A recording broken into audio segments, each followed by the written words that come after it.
Hello, everyone, and welcome to the Green 19 podcast. I'm Dominique Yates. I'm joined by Tom Silverstein and Ryan Wood. We're here in Chicago just a few hours after the Green Bay Packers win their 11th straight game in this rivalry with the Bears, 20-19. And this is obviously my first one, but I would imagine there's not many that have been as crazy as this one, especially with that inning with the Karl Brooks field goal kick. We'll have a history lesson with you, Tom. You'll have to break down some of the great ones in this rivalry. But there was a lot that kind of happened within this game. And I guess to be blunt, the Packers probably shouldn't have won the game, but they found a way to do it and made some plays down the stretch. And just as we do just overall observations, Tom, I will start with you. Just, what do you make of this game? A team coming off a bye week. They were relatively healthy. Just what do you make from this game? I think they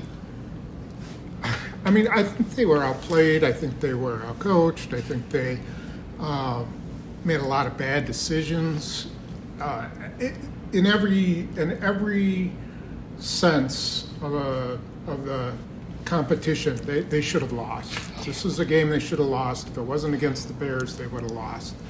They just have so much mystique and whatever it is over the Bears that that final play, it just erased so much bad stuff for the Packers that, the only difference was that the Packers had, one or two players who rose above it all. Christian Watson was one of them. Josh Jacobs was probably the other.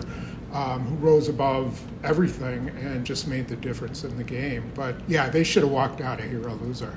Yeah. Ryan, what did you see out there, especially now that you've taken some time to a few hours to reflect on the game? I saw the 11th straight win for the Packers against the Bears. Yeah. It's incredible. It's a franchise that doesn't know how to win. It's a franchise that doesn't know how to lose in this rivalry. And the Packers, I agree with Tom, they did everything to lose this game. It's remarkable they didn't lose this game. Yes, it is. 11 straight. This is how 11 straight happens, because you have a team, a franchise that just gets spooked by the ghosts, and you've got another franchise that has belief. It was very telling to me. Final team meeting Saturday night downtown Chicago. Rich Bisaccia stands up in front of the team after studying the film all week, as he always does. And he says, something will go wrong if we don't have a block kick in this game. Nobody calls a block kick. It's like calling a home run before a home run. You don't call a block kick. Rich Bisaccia did. He'd seen that the guards get pushed back on their protect team, that Cairo Santos' trajectory is low, and they're basically begging for a block kick, which makes me wonder how the Bears don't see that, because instead of running another play at the 46-yard to not make it closer than a 46-yard field goal, Matt Eberflus just runs the clock down to 3 seconds because he doesn't want to fumble. He's thinking what could go wrong instead of trying to give his kicker an easier kick. It's coaching to not lose as opposed to being aggressive, and 46-yard kick is not a gimme. So it goes back to the fabric of these two franchises, and this is how 11 straight happens. Tom, were you just surprised at all that the Packers played like this, especially heading into the second half of the season? We talked going into this game like this is kind of a good springboard type game to clean up some stuff. You're playing a struggling opponent with a new offensive coordinator, so many things like you can say against the Bears. And I mean, you just alluded to the Bears played harder and did everything better than a Packers team that should be in a much better situation. Were you surprised at all that the game kind of went like this for Green Bay? Well, not really, because I still think the Bears are a better team than people give them credit for. I think their defense is really good. Mm-hmm. I think that they got a shutdown corner.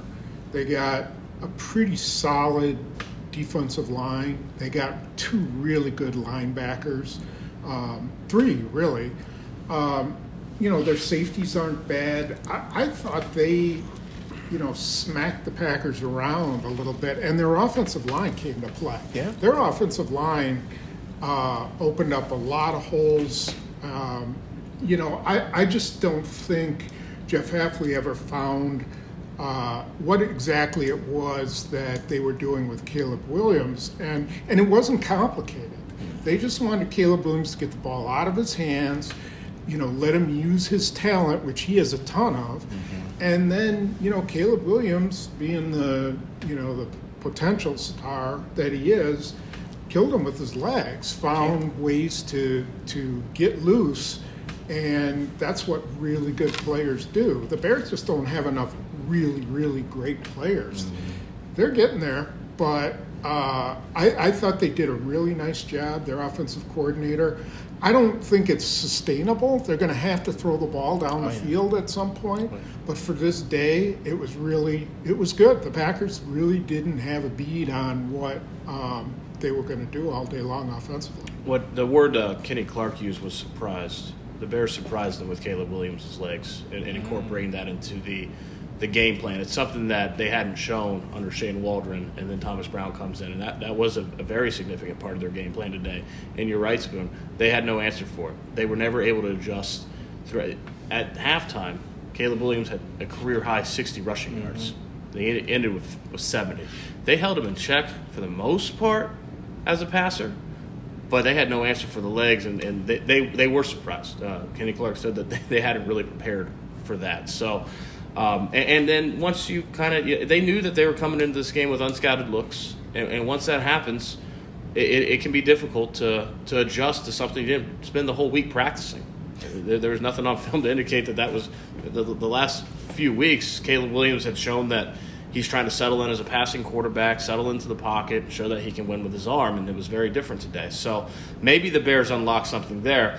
To me, I think the Packers could get the benefit of the doubt if this wasn't a season-long systemic problem. Certainly the rushing quarterback thing hasn't been. So they've rushed with great rush lane integrity all season. Jalen Hurts, Anthony Richardson, Kyler Murray. That's never been a problem before. They got unscouted looks today. I wouldn't be worried about that long term. But the absent pass rush is a disaster waiting to happen for this team. You extrapolate that out long term, it sure looks like to me that this is a front office that's drafted a lot of 3-4 defensive front players, and they're playing in a 4-3 now, and something's not adding up. Because we've seen for years now, Rashawn Gary, Kenny Clark, these are talented players in a 3-4. We haven't seen it come to the 4-3 yet. Something's not matching up there. And if they don't get that right, that is each passing week becoming increasingly one of the problems that I think could doom them over the long term of the season. I think the one thing that surprised me the most with the defense was not so much, you could say, how they played, because, they've had execution problems throughout this season. We've talked about that. But this was the first game I felt like they were just lost. It's like they didn't know what they wanted to do. There were times where, we're watching the game and we're like, Lucas Van Ness, you're supposed to contain there. Like, he goes in, gets blocked down. It's like Caleb Williams has a big game. Quay Walker missed some lanes. And there were just so many little things that just you could say that they lacked here. And sometimes you were wondering, like, what were you looking at in film? What were you doing during the game? Because there were just a lot of little moments where they just looked just out of place. But if there was a bright spot as far as the defense, Brenton Cox Jr., that was a guy that earned some snaps. He had, a sack, a tackle for loss. And he was at least one guy that at least tried to help and contribute to the defense up front. Yeah, I want to see him more before, kind of making too much out of an unblocked sack. I think what it is when you're taking the football away, it covers a lot of things. It can cover not having a pass rush. When you're taking the football away, they didn't have a takeaway today, which is not going to happen every week. You're just going to have some weeks like that. But when the takeaways dry up, you better have a pass rush. And if you don't, and you don't take the football away, then you're in trouble. I think that's what you saw today. As far as just, last things, as far as with the defense, is there any guy or some players in particular that, we talked about different guys throughout the season, but you were kind of surprised you didn't see a little bit more of maybe in this game or even previous games? Not really. I thought I thought at times the rush was pretty good. It was enough. Caleb Williams was going to get rid of the ball. Take a lot of 3-step drops, get rid of the ball. But what what I saw a lot of was guys not getting off of blocks. It just seemed like guys are getting blocked constantly. And so, the Bears, instead of, it seemed like somebody would have somebody around the ankles and then the guy would get loose because three other guys are getting blocked. Usually the Packers have been pretty good about gang tackling, and if one guy gets his hands on you, then, two or three other are coming. And I didn't really see that. I really think they need to move Quay Walker to weak side linebacker and get him out of the middle. I just don't think he's a middle linebacker. I think he's a chase linebacker. Keep the linemen off him. Now, I don't know who they play in the middle. Cooper, he could do it, but he's not ideal for what you want in the middle. I don't know if Hopper can do it, if he's ready to play yet. I don't think McDuffie can. I don't think he's big enough. Eric Wilson, you could try it again, but I think ultimately, that's going to be tough for him.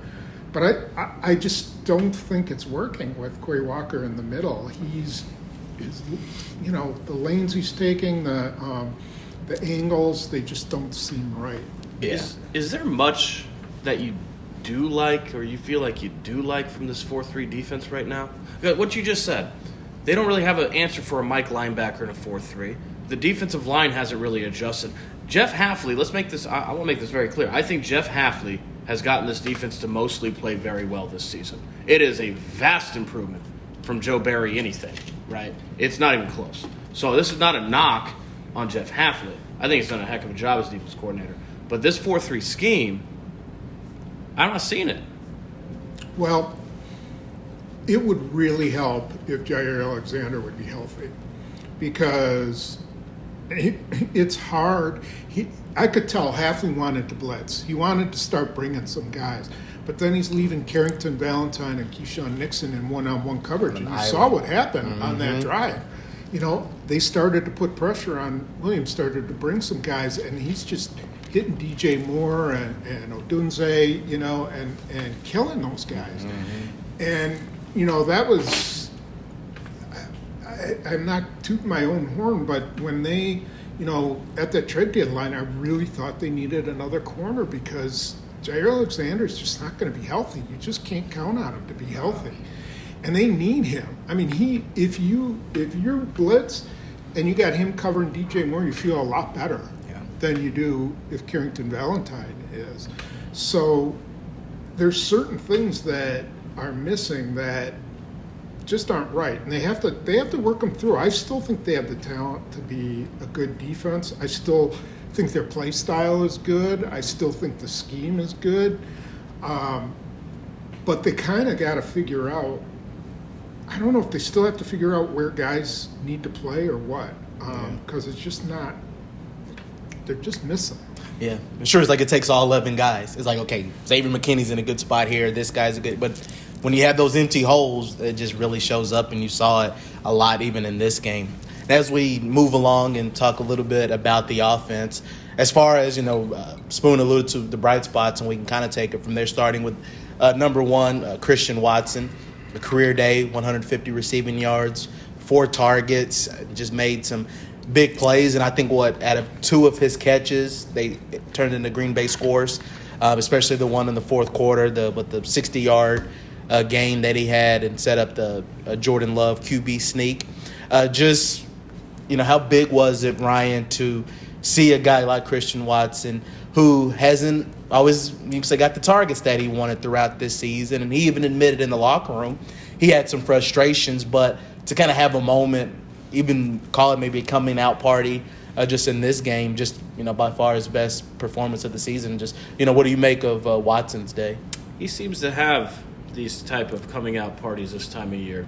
I think he's 3 for 3 now. It was, week 10 his rookie year against the Cowboys. It was week 12 last year. They caught that 53-yard bomb in Detroit. It's week 11, and he has a career-high 150 yards.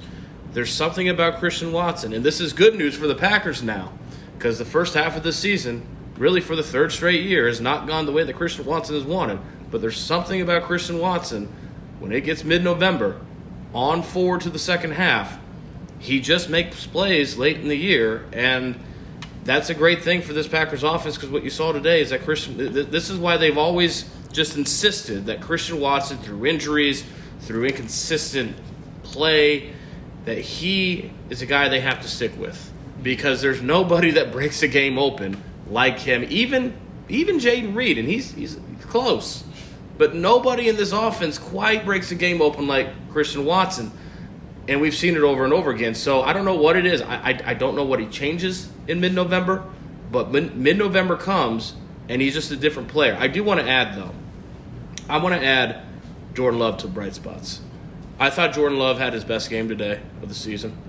I think as you look at there was one bad decision that I could count all game where he's rolling right and throws double coverage deep to Christian Watson and makes a terrific play on the ball. Yes, Jordan Love had another interception. It was a great decision. And I was thinking that even before Matt LaFleur emphasized in the post-game press conference that it was a great decision. He went to Tucker Kraft. That was where he was designed to go in the offense. He was wide open. He just missed the throw. You can't miss the throw. It doesn't get a pass for missing the throw. But missed throws happen. The issue for Jordan Love this season has been decision-making. And I thought he hit his checkdowns today more than any other point this season. He actually threw the ball away a couple times, which I didn't know that he remembered how to do. And he made plays. I thought this was the best that Jordan Love has been. And I think it's potentially something that he can springboard from a decision-making perspective. This, to me, looked a lot closer to Jordan Love 2023, even with the pick, than really he's looked to me all season long. So, Tom, just sticking with just the play of the offense and just in particular Watson, we can kind of take it from there. I mean, we can touch on several guys, Jordan Love, Watson, Jacobs, just, what were some moments or just some plays and different things that stood out to you? Well, one thing I'll say about Watson and Love, I think when Love can move around a little, Watson becomes more of a target because, he's not always open his first initial move. But when he can get into scramble mode a little bit, and that's, sort of what happened on the deep ball, I agree that wasn't a good decision. Love was falling away and he just whipped it down there. And the other one, he had to kind of step up in the pocket and he was looking around and then all of a sudden there's Watson. Watson's going to come free at some point. He's always going to come free at some point. He's just too fast not to.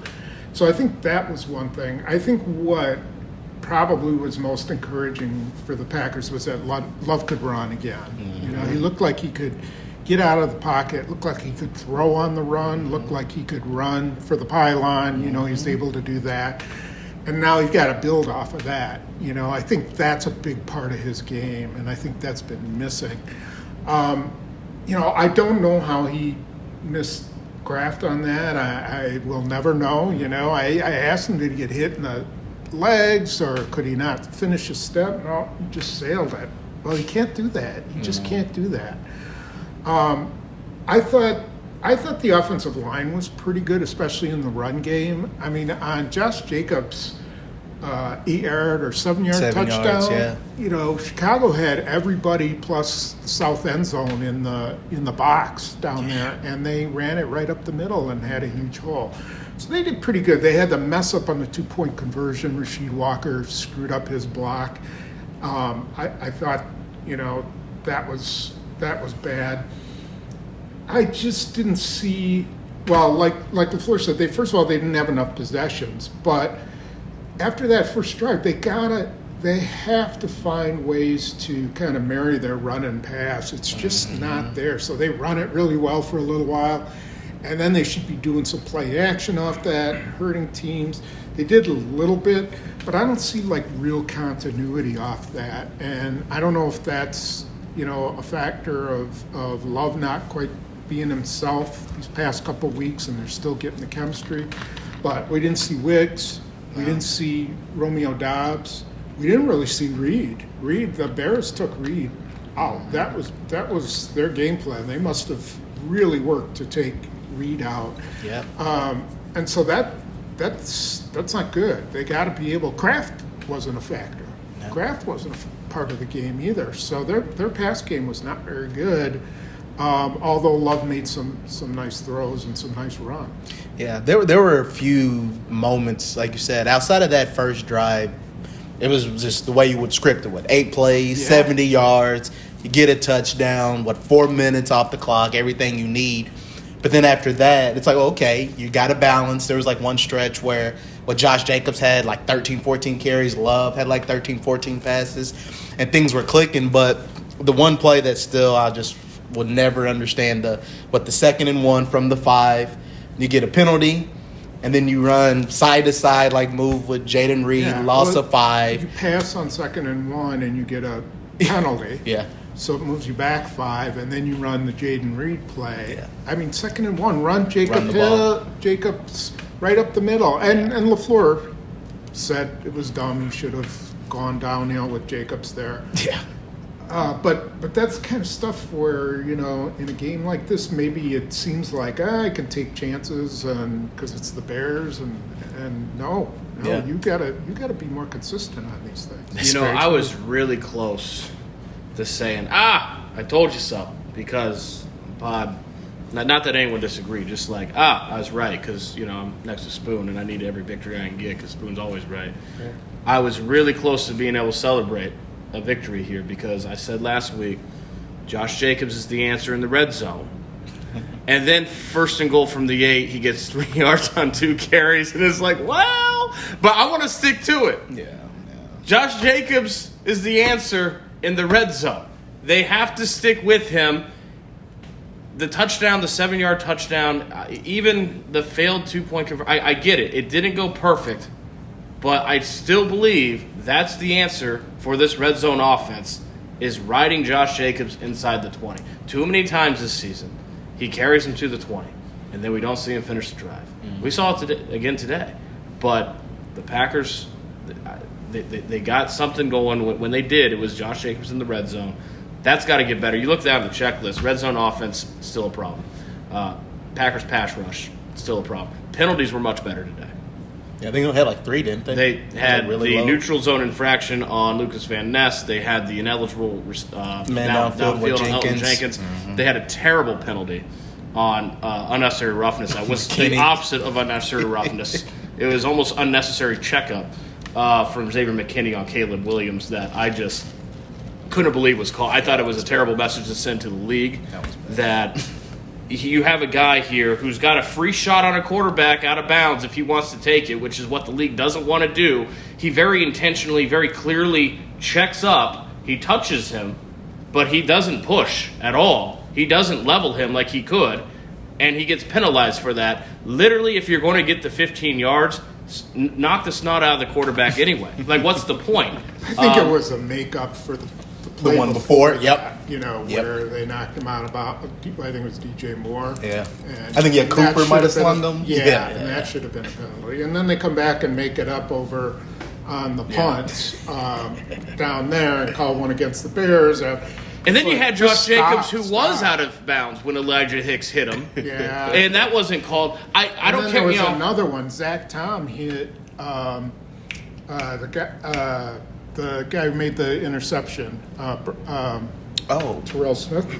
He's coming back. If you go back and look at that, he's out of bounds, and Zach Tom pops him. And I didn't see a flag there either, so I don't know what they were thinking. I just don't get the message. I get it's a makeup call, okay. But I don't get the message when you see a guy literally have a shot on a quarterback. He could have buried Caleb Jones on the sideline and very intentionally chooses not to, which is what he should do, and you give him 15 yards anyway. That's not the time to make it up. That's not a good message to send to anyone in this league. I thought it was, and you know me, I very rarely speak ill of the officiating. It's subjective, it's human nature, it's very, very difficult.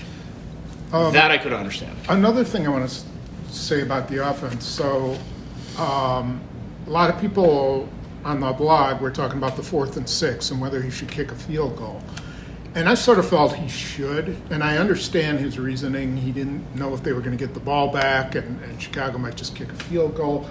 But if you're going to go for it on 4th and 6, you got to have a play that you really love, that you're in love with. And he admitted they didn't, that it wasn't a very good play. Jalen Johnson just made a great play on that. Love was going to go to Reed in the corner, and it looked like he was wide open. And Jalen Johnson just did a beautiful job of playing Reed to the back and Dobbs to the front, just kind of daring Love to throw it back there. And Love smartly was like, I'm not going to mess with that because that's an interception, and then they don't get any points. And then he comes back to Wicks, and he's looking for Wicks across the middle, and there's a safety waiting for him, and so he had to run. But, man, you got to have a play you just love on 4th and 6 if you're going to go for it. Yeah. Otherwise then kick the field goal because you can't come out of there with no points. Yeah. Another thing I was going to ask you about this. We talked about it during the game with the challenge on the Jordan Love run. That didn't make sense. Yeah. Why? I mean, you might need those timeouts. I was thinking about it because let's say the Bears scored quickly. Like, let's say they hit a big play and then you stopped them and they kicked a field goal and there's a minute left. You would have only had one timeout. Could have had two if you don't do that challenge. So I'm not sure why you did that. Yeah. So I'm going to get to play contrarian here. I thought if you think it's a touchdown, you see it's a touchdown, you have to challenge it because Matt LaFleur's also seen this red zone offense, and he has to know that nothing's guaranteed in this red zone offense right now. Yes, they're at the 1 yard line, but this Packers red zone offense is not good. What could possibly go wrong? It's first and you're right at the goal line. What could possibly go wrong? If it's a touchdown, you see it as a touchdown, I understand challenging it, especially with this Packers red zone offense. I did, and I tweeted at the time, I did like his decision to go for it on 4th down because now I think you make a very good point about if you don't like the play, then absolutely I agree with you, Spoon. If you don't like the play, take the 3 points. Don't try to force something that's not there in your playbook. But if you do like the play, which at the time, didn't always want to say after the game, if you feel like you got a play that works there, going for it on 4th down, worst case scenario, you hope, unless there's an interception of some sort, is you end up having the Bears with a young quarterback backed up inside their 10, and you put the game on your defense there. They're down 5 points in the 4th quarter. This is the 3rd quarter, the 2nd quarter, then no. But 5 points down in the 4th quarter, 6 yard line, the chance to go take the lead with a touchdown. It ended up being that, boy, those 3 points might have been significant later on. The 2-point conversion might have been significant later on that Josh Jacobs didn't get. But ultimately, I'm seeing a coach that's coaching aggressively in Matt LaFleur, trying to go get the points, not forcing it because it's the 4th quarter. It's not like it's the first half. And then a coach in Matt Eberflus that's like, 46-yard field goal, we'll just settle for that, instead of actually trying to make it more manageable. One coach going one direction, one coach going the other direction. I feel like that was a difference in this game, and certainly in how these two teams are wired. I guess as we near the end just of the pod and go from just moving forward, I mean, they still have some big home games for the Packers coming up. You still got to play the 49ers, a team that's improving, and just so much more. I'll start with you, Spoon. Just, what are your final thoughts and words just on this Packers team that, I mean, you got to win regardless. You got to get your wins. They did that on the road. Finally got an NFC North win, but, just thoughts on what's to come now for these Packers, and just what are you interested in seeing heading into just, the next couple of weeks? Well, they need a signature game. They need a game where you go, man, they played, I think more so for their offense. Like this game, nobody notices that they aren't as good defensively if they get up by 14 in this game. Because then Caleb Williams and those, they can't play the game that they play if the offense is way ahead. Then they got to start throwing it downfield, and that's when this defense tends to be better. This is supposed to be a defense that plays with a high-scoring offense, but we haven't seen that with their offense, and I don't know what's wrong with it. LaFleur's going to have to keep plugging away and figure out why he can't get it just flowing with multiple guys having good games. 49ers lost to Seattle. So they're like, what are they, 5-5, I think. I don't know if they're going to come in here and be any good. I really don't. They just haven't been very good consistently. Miami, I think they've got 2 winnable games coming up, and then it comes down to playing Detroit. And so I think in the next 2 games, their offense has to come together. I think the defense. While you need the pass rush, guys aren't just going to magically become pass rushers. They got to figure out a way to do it. And I think when they have Jair Alexander in, they can blitz a little bit more. But I think this is an offensive team. It's always been an offensive team. And until this offense gets going, I don't think they're going anywhere. So they got to get, they got to be scoring 30 points a game. Easily. Yeah, they do. No reason not to either. Yeah, the interception really turned things because it would have been 14-3 potentially. Right. And then you just take them out of the game. A demoralized franchise, you demoralize them more, and I don't see them coming back. That changed things. This is a good Packers team. They showed it again today because this is a game that, even when you don't play well, good teams win this game and bad teams lose. And the Bears they should be better, but they're not. They should be a team that can be a factor. They're not going to be. They're a bad football team is what they are. But I've seen a lot of good Packers teams.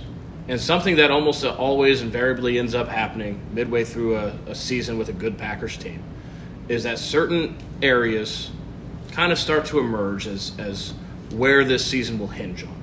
If they get these special teams, if they get these things fixed or not, will determine where they ultimately go. And through 10 games here, I think we'd all agree that we see those areas. Jordan loves interceptions, decision making. To me, the defensive front's pass rush, the execution things, penalties, drop passes. Some of those things were good today. Some of them weren't. And I think that ultimately with this good Packers team, what will end up mattering over the long course of the season is whether or not they can fix these areas or not. I don't know if they can, but that's what we're going to find out. Yeah, there's still time to do it, so it'll be just to add on to that, what I think we're seeing is good individual play.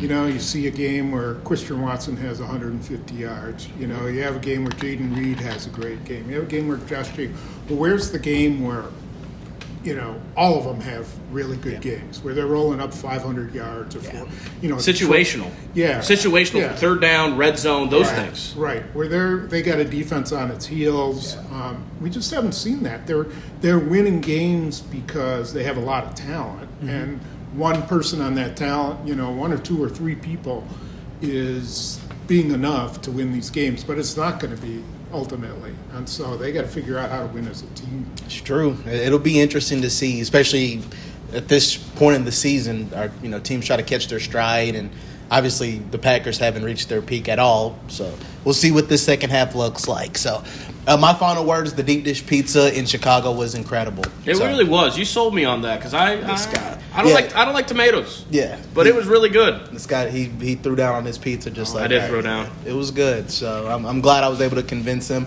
Your next Spoon. I'm gonna. All right. No, I like deep dish. I just prefer the thin crust. I'll eat deep dish.